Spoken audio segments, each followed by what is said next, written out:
आप देखिए कांग्रेस पार्टी मध्य प्रदेश में किस तरह से एमपी के चुनाव में जाने की तैयारी कर रही है। प्रियंका गांधी वाड्रा आज जबलपुर में है। नर्मदा के तट पर उन्होंने नर्मदा पूजन किया, नर्मदा आरती की और पूरे शहर के अंदर आपको इस वक्त कांग्रेस का हिंदू कार्ड कह सकते कहें अगर तो आपको दिखाई देगा। जगह जगह गदा वो लगाई गई हैं क्योंकि ये मैसेज देना चाहती है कांग्रेस पार्टी की हनुमान जी की गदा जो है वो चली विरोधियों के ऊपर कर्नाटक में और राज्य हमने जीता और इस बार मध्य प्रदेश में भी वही होगा।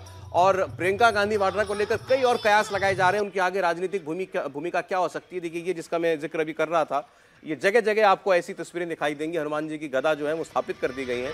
तो ये कांग्रेस कर रही है मध्य प्रदेश के अंदर। कमलनाथ कथाओं में जाते हैं, कमलनाथ हनुमान जयंती हनुमान चालीसा का पाठ करवाते हैं जगह जगह। और कांग्रेस दफ्तर में अगर आप किसी दिन चले जाएं मंगलवार को तो पहचानना मुश्किल हो जाता है कि ये कांग्रेस पार्टी का दफ्तर है। क्या कहेंगे इन तस्वीरों पर हर्षवर्धन जी? आप मध्य प्रदेश को लेकर के काफी आपकी रुचि भी रहती है और जानकारी भी। मैं एक चीज तो कहूंगा, देखिए ये अच्छा है कि देश के नेता कम से कम हिंदू आस्था को सार्वजनिक तौर पर प्रदर्शित करने में उनको कोई मुश्किल नहीं होती। ये बड़ी सुंदर बात है, वरना नेताओं को बड़ी मुश्किल होती थी और बहुत ज़्यादा समय नहीं बीता है जब इसको कहें कि इफ्तारी तो ये एक अच्छी राजनीति होती थी, लेकिन किसी को आज तक नहीं सुना मैंने कि किसी हिंदू पर्व को कोई इस तरह से करता हो। इंदिरा गांधी जी एक समय में करती थी, लेकिन इंदिरा गांधी के बाद गांधी परिवार में किसी ने नहीं किया, सब ने छोड़ दिया एकदम से, उसको एक तरह से कहें कि दरकिनार कर दिया। पिछले चुनाव के पहले भी दिग्विजय सिंह ने, अगर आपको याद हो, दिग्विजय सिंह ने बाकायदा नर्मदा यात्रा की थी, बहुत पवित्र मानी जाती है। और मध्य प्रदेश में कोई भी जो नर्मदा यात्रा कर लेता है वो मानता है कि हमने अपने सारे पुण्य वो अर्जित कर लिए हैं। अब प्रियंका जी, कमलनाथ जी जिस तरह से एक तरह से कहें कि वो कह रहे हैं कि हनुमान जी और मां नर्मदा, तो अब सवाल यही होगा कि ये भारतीय जनता पार्टी ने जहां ले जाकर राजनीति पहुंचा दी वहां मजबूरी में खड़े हैं या उनके भीतर से ये भाव निकल रहा है। मध्य प्रदेश की जनता इसको कैसे देखेगी ये महत्वपूर्ण होगा, क्योंकि हनुमान जी के भक्त, हनुमान जी की बड़ी मूर्ति ये पहली बार नहीं, कमलनाथ तो बहुत पहले से करते रहे। नहीं, लेकिन प्रियंका गांधी का जाना और कर्नाटक के बाद अब उनको कांग्रेस पार्टी एक नए तरीके से प्रोजेक्ट करने की कोशिश कर रही है। बड़े कयास लगाए जा रहे हैं उनकी भूमिका पर, उस समय आता हूं। एक बड़ा इंटरेस्टिंग कॉमेंट इस पर असदुद्दीन ओवैसी ने दिया, अगर हम वो बयान अभी चला सकते हैं तो जरा दिखा दें। असदुद्दीन ओवैसी कांग्रेस के सॉफ्ट हिंदुत्व पर, या आप कह लीजिए अब तो ये भी नॉर्मल हार्ड हिंदुत्व ही है, और बीजेपी के हिंदुत्व पर वो क्या कहना चाहते हैं, वो एक बयान निकाले, उसको हम सुनाएंगे।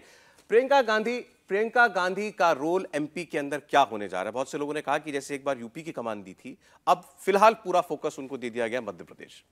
नहीं, निश्चित रूप से प्रियंका गांधी कर्नाटक में भी बहुत उन्होंने प्रचार किया, और उत्तर प्रदेश से जो उनको झटका लगा था उत्तर प्रदेश चुनाव के बाद कि पार्टी 2 सीट पर सिमट गई और पार्टी का वोट परसेंटेज भी 2% के आसपास पहुंच गया, तो बहुत बड़ा झटका लगा था प्रियंका जी की, खास उनकी अपनी छवि को, क्योंकि उन्होंने अपने को झोंक दिया था उत्तर प्रदेश में।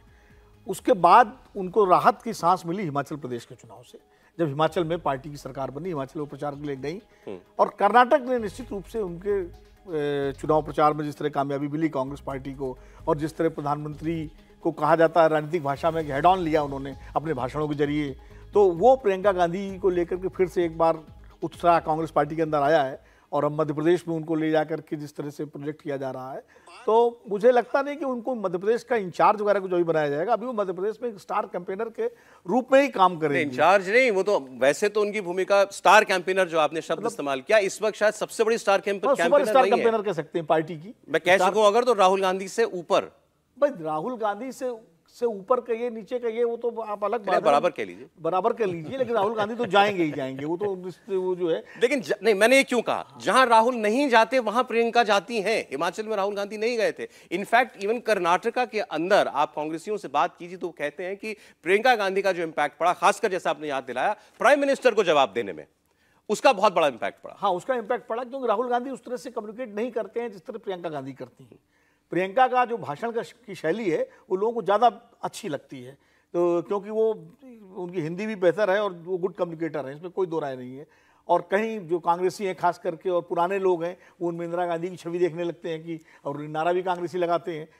तो ये एक तरह से प्रियंका गांधी के लिए एक यूएसपी है। लेकिन मैं फिर भी कह रहा हूँ कि प्रियंका गांधी जो है वो अभी किसी राज्य की प्रभारी बनेंगी ये तो मुझे नहीं लगता, लेकिन ये जरूर लगता है कि आने वाले जितने चुनाव हैं उनमें वो कांग्रेस की सुपरस्टार कैंपेनर के रूप में नजर आएंगे। अब देखिए कांग्रेस पार्टी जो है वो उसने ये कहना शुरू किया कि हिंदुत्व और हिंदू की परिभाषा तो राहुल गांधी कई बार कर चुके हैं। कांग्रेस के एक नेता, बड़े नेता रणदीप सुरजेवाला ने तो ये कहा है कि ये जो बीजेपी का हिंदुत्व है ये हिंदू धर्म को विभाजन का प्रतीक बनाकर हिंदू धर्म के दुश्मन साबित कर रहे हैं खुद को। ये भारतीय संस्कृति के दुश्मन है और ये हिंदुत्व के नाम पर वैचारिक निकम्मापन है।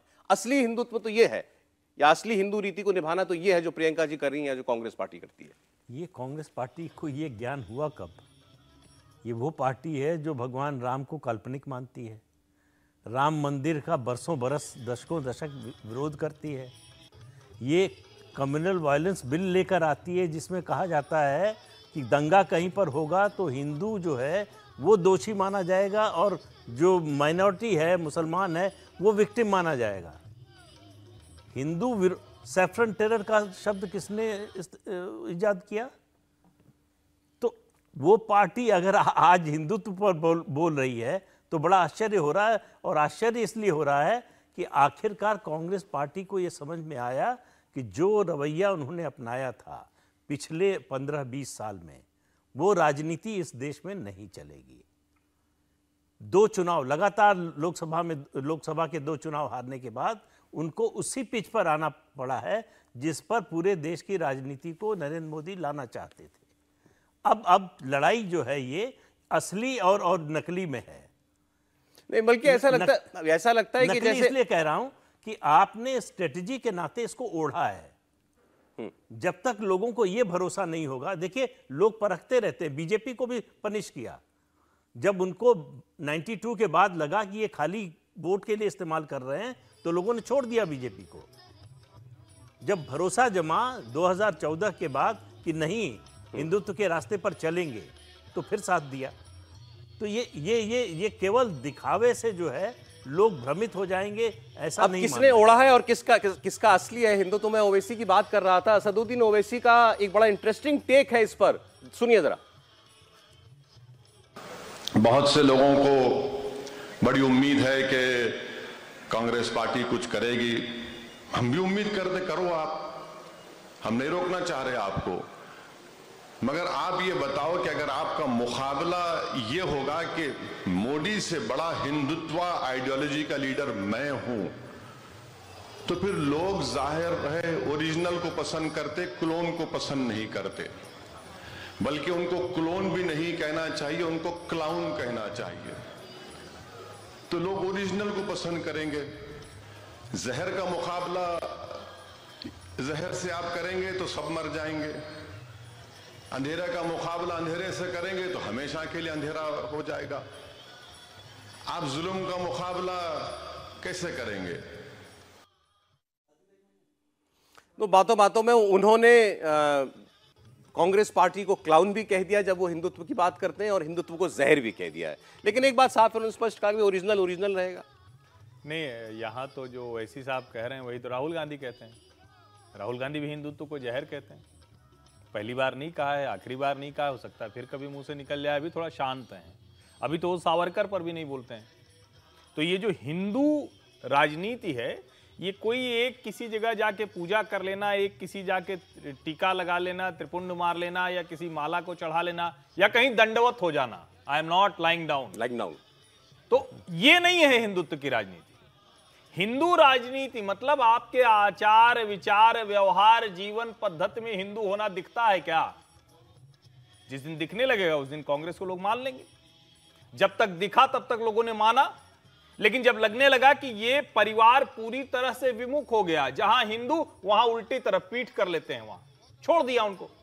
और अभी भी आप देखिए, अभी भी मैं कह रहा हूं कि सावरकर के मुद्दे पर कौन सा हिंदू राजनीति करने वाला होगा जो कहेगा कि वो गद्दार हैं, वो अंग्रेजों से माफी मांगते हैं। अभी हर टीवी डिबेट में कांग्रेस के प्रवक्ता ही बोलते हैं। अभी भी आप राम मंदिर पे थोड़ी सी बहस कीजिए तो कोई भी प्रवक्ता अचानक आके बोल देगा कि अरे वो तो ढांचा गिरा दिया। तो किसने गिराया? अगर विवादित ढांचा गिराया तो किसने गिराया?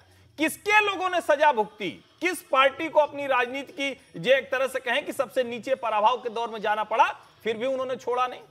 मुझे लगता है कि जो ओवैसी कह रहे हैं और जो राहुल गांधी कह रहे हैं, अलग अलग शब्दावली का इस्तेमाल करते हुए अलग अलग संदर्भों में एक ही बात बोल रहे हैं, दोनों के निशाने पर एक ही हैं, उसमें कोई भ्रम नहीं है लोगों को, ये बहुत स्पष्ट है। चलिए, ओवैसी की तकलीफ दूसरी है। दरअसल ओवैसी की तकलीफ ये है कि कर्नाटक के बाद ओवैसी को मुस्लिम वोट दिखाने का जो उनकी छोटी बहुत जो जमीन है वो उनको खतरा दिख रहा है, तो इसलिए वो बार बार कांग्रेस पर टारगेट इसलिए कर रहे हैं कि कांग्रेस जो है ज़्यादा हिंदू दिख रही है। कांग्रेस वो मतलब ये बताना चाहते हैं कि कांग्रेस भी बीजेपी जैसी है, इसलिए कांग्रेस के साथ मत जाओ। उनकी पीड़ा वो है, उन्हें हिंदुत्व से या उससे कोई दिक्कत नहीं है, वो अपनी जो ज़मीन जो उनकी खिसकने वाली है वो उनकी एक बड़ी समस्या है, क्योंकि वो तो चाहते हैं कि पूरे देश भर में मुसलमानों के एक छत्र नेता बन जाए वो जी। कायदे आज़म के बाद वो मतलब कायदे आज़म की तुलना नहीं कर रहा हूँ उनकी, लेकिन वो उस तरह का एक अपना लीडरशिप चाहते हैं जो कि अभी तक उनको मिली नहीं है। अभी तो उनको शहाबुद्दीन वाली भी लीडरशिप नहीं मिली है। शहाबुद्दीन साहब जो थे वो उनकी जो इज्जत या उनकी जो फॉलोइंग थी अभी वैसे वहाँ तक भी नहीं पहुंचे हैं, ठीक है, लेकिन उनकी कोशिश है वहाँ तक जाने की। अब ऐसे में कांग्रेस उनके रास्ते में बाधा बन रही है, ठीक है, तो इसलिए वो जो है थोड़ा अभी कुछ दिनों बाद और मुखर होंगे। अब देखिए, हिंदुत्व की जहां तक बात है, बीजेपी की नजर से देखें तो राम मंदिर अब बनकर तैयार होने वाला है। 22 जनवरी 24 की तारीख आ चुकी है। 370 कश्मीर के अंदर से हट चुका है। हिंदुत्व का एक बड़ा मुद्दा बाकी है, उस पर एक बड़ी खबर है, वो हम आपको एक छोटे से ब्रेक के बाद देंगे और ये भी चर्चा करेंगे कि क्या इसी हिंदुत्व के सहारे, नरेंद्र मोदी के सहारे भाजपा 300 पार जा सकती है या कुछ और भी करना पड़ेगा 24 से पहले बीजेपी को देश के अंदर हवा बनाने के लिए। इंडिया टीवी हर वक्त हर जगह डाउनलोड करने के लिए सर्च करें India TV news Google play store या ऐप स्टोर पर।